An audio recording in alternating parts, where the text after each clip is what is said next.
once again welcome students to my channel.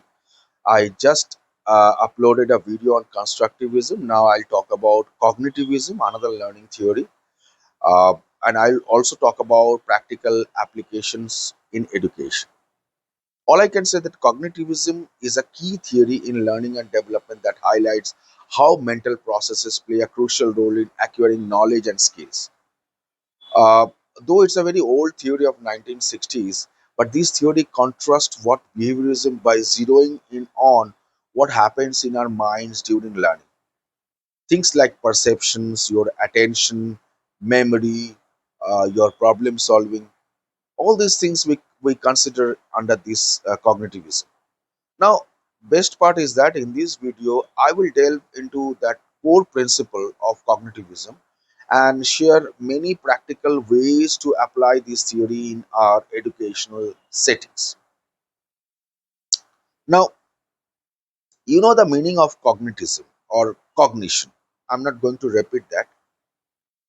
The cognitive model under this information processing or the cognitivism that teaches us that learning is an active process where we encode, we store, we retrieve information from memory.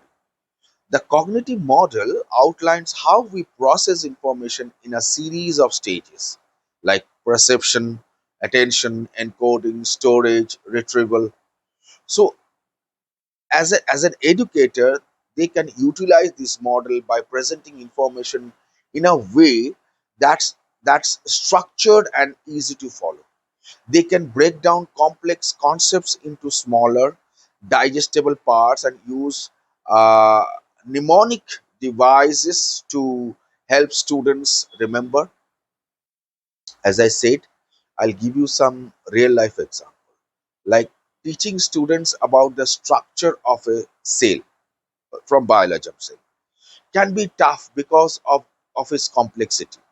To apply the cognitive model, teachers or facilitators could dissect the cell structure into simpler components like the cell membrane, cytoplasm, organelles, showing them in a logical sequences. So they might even use mnemonic devices such as I call it the mitochondria, nucleus, all those things. I still remember when I was in some time I was in training and I was overseeing the entire training process. Uh, though I have come from commerce background, but yes, I have a deep inclination towards this biology. I love it. So metacognitions, another part that is awareness and regulations of learning through metacognitions, which means that you being aware of and managing your cognitive processes while learning. So cognitivism stresses the importance of helping you to learn how to monitor and control your learning, which can lead to develop more effective learning strategies. Now, to encourage these metacognitions, which is again one step below, that means the finest area of cognition, that facilitators can guide students in setting learning goals, tracking their progress, and adjusting their tactics as needed. For instance, when introducing a new math concept, students could reflect on their understanding, pinpoint areas where they struggle, and create personalized strategies to tackle those challenges. So, like a schema theory, remember, I talked about schema theory from my presentation. So that means organizing and integrating new information. Schema theory, an important part of cognitivism, suggests that we organize new information by linking it to our existing knowledge structures, known as schemas. And this theory highlights the need to provide context and meaningful connections to help us absorb new information more effectively. Okay, so far so good. Now, what else we can discuss under this metacognitism, or you know like American Civil War, just stuck to my mind. American Civil War, for example, educators can apply schema theory by first tapping into what students like you already know about historical events. Then they can weave in new information. Otherwise, you have to start from the scratch, and people get bored, right? So you have to check how much they know. If students already understand the abolitionist movement and the role of slavery, connecting these two economic and political factors surrounding the civil war can make the new information easier to grasp and remember. I want you to write this example in your exam. In your exam, that makes more meaningful.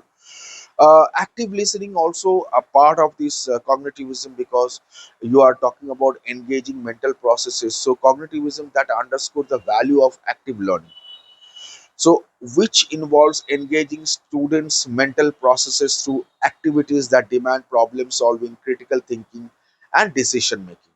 And this approach helps deepen understanding and supports long term retention of information. Long term retention of information. What else? We can also talk about that, say, example of science class, for instance. No, why I'm not giving MBA example, I'll tell you later on. But in a science class, for instance, that teachers they can adopt active listening by pausing real world problems like designing a sustainable energy source. So student can collaborate in a group to research various energy types, weigh their pros and cons, and come up with a proposal for a new eco-friendly source. And this kind of activity encourages students to think critically beyond their book and tackle problems, leading to a deeper grasp of the scientific principle at play. It's the same thing you can do, or we can do in MBA classes also. We can give a problem, and they in a group we can ask you to come out with a solution, and we did that. Now we can talk about dual coding theory, combining verbal and visual information. The dual coding theory that posits that pairing verbal and visual, we call it audio visual information, that can improve your learning and memory retention. So by presenting informations in diverse format, educators can address different learning style and help students better integrate new knowledge with what they already know. What they already know. Now, apart from that, uh, uh, what I personally feel that in these examples, suppose somebody is talking about digestive system, and the facilitators they can facilitator what they can utilize, they utilize dual coding by delivering information to both verbal explanation and visual. Maybe they can use a PowerPoint, they can use YouTube video, and that is why I'm sharing a lot of videos, because it gives you audio visual effect. It will help you to that remember that cognitivism part become very strong. So that illustrations what I'm giving, maybe the examples what I'm giving, some hands-on activities not possible through online, but offline is possible, of course. That involves you to creating a model, maybe play through the material, and these method engage both verbal visual learners and deepening your understanding of the content. So I'm done almost with the cognitivism, but my departing thoughts would be that this theory cognitivism offers valuable insight in the mental processes involved in learning, providing educators with practical strategies to enhance students' achievements by applying principles like information processing, metacognition, schema theory, active listening, and dual coding. So teachers can faster the learning process, they can foster learning environment and encourage deeper understanding, long-term retentions, and critical thinking skill. I'm sure by now you are absolutely clear on this cognitivism. If you have any doubt, feel free to contact me. And I'd suggest, please watch the full video. Otherwise, don't do rituals. It's better not to do it, but don't do rituals. Sir asked, that's why I just opened the video. No, don't do it.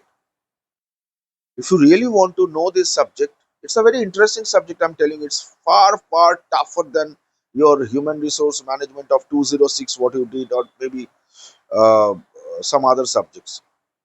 It's a very conceptual subject, right? Thank you. Keep watching and keep subscribing my channel. I know some of you are still not subscribed. I don't know your intention, but I'm sure it is a good intention. It is your choice. Again, I'm not forcing you. My job is to help you, because I know the job, when I have chosen this job of teachers, is a job of novelty, is a job of generosity. I don't want to keep that knowledge only with me. It's a time to give it back to the society, to the people, right? So thank you very much.